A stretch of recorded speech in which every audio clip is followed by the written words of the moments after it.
여러분 안녕하세요. 이성 목사입니다.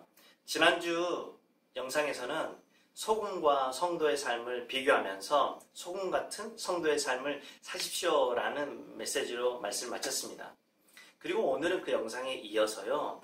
그러면 도대체 어떻게 하는 것이 소금 같은 성도의 삶을 살 수 있는가 라는 것을 말씀드립니다.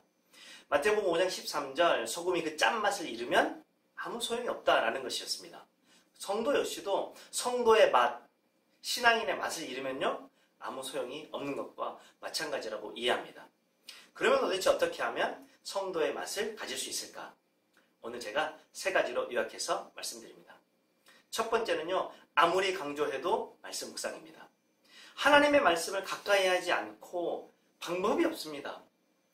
하나님의 말씀을 읽든지 듣든지 보시든지 어떤 것을 통해서 하나님의 말씀을 매일 밥 먹는 일처럼 경험하시기를 원합니다.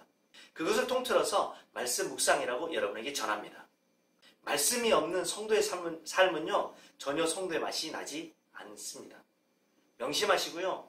말씀을 어떻게 하든지 가까이 하는 여러분의 삶이 되기를 간절히 바랍니다. 두 번째는요. 이런저런 여러 가지 방법들이 있는데요. 그것을 통틀어서 제가요 적극성이라고 말씀드립니다. 찬양을 듣는 일도 너무 좋습니다. 신앙의 서적을 읽는 일, 그리고 유튜브나 동영상을 통하여서 영적인 어떤 것들에 대한 공급을 받는 일, 무엇이든 좋습니다.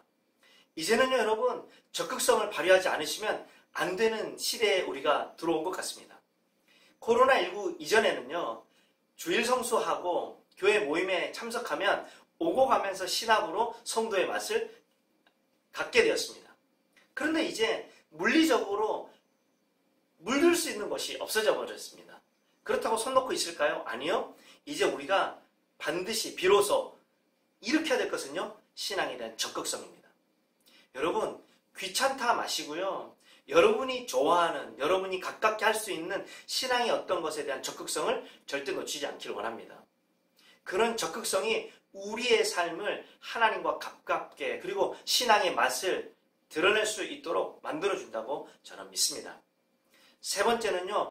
이 적극성의 삶을요. 다른 사람에게 권유하시기 바랍니다. 중요합니다. 왜냐하면요. 이제 우리가 서로에게 자극이 되고 서로에게 힘을 북돋아주는 하나의 디딤돌이 다 되어야 합니다.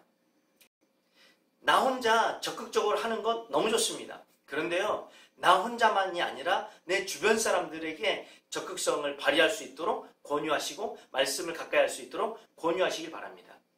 이 권유가 필요한 시대라고 저는 이해합니다. 왜냐하면요. 이제는 이런 자극들이 점점 사라지는 시대가 되었기 때문에 그렇습니다.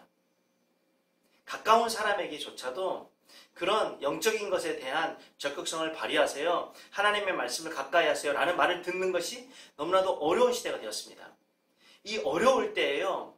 신앙의 맛을 가진다는 것은 권유할 수 있다는 겁니다. 여러분, 이 권유가요. 다음에는 내가 다른 사람들로부터 그런 권유를 받게 되어 내가 다시 한번 정신 차리고 다시 한번 마음을 돌이킬 수 있는 기회도 될 수 있지 않을까요?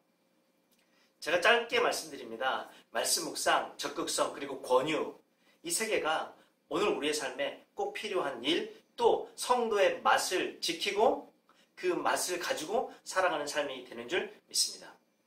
여러분, 성도의 맛을 잃지 않는 저와 여러분이 되어서 꼭 세상을 새롭게 하는, 세상을 변화시키는 하나님의 사람으로 살아내는 저와 여러분이 되기를 간절히 축원합니다.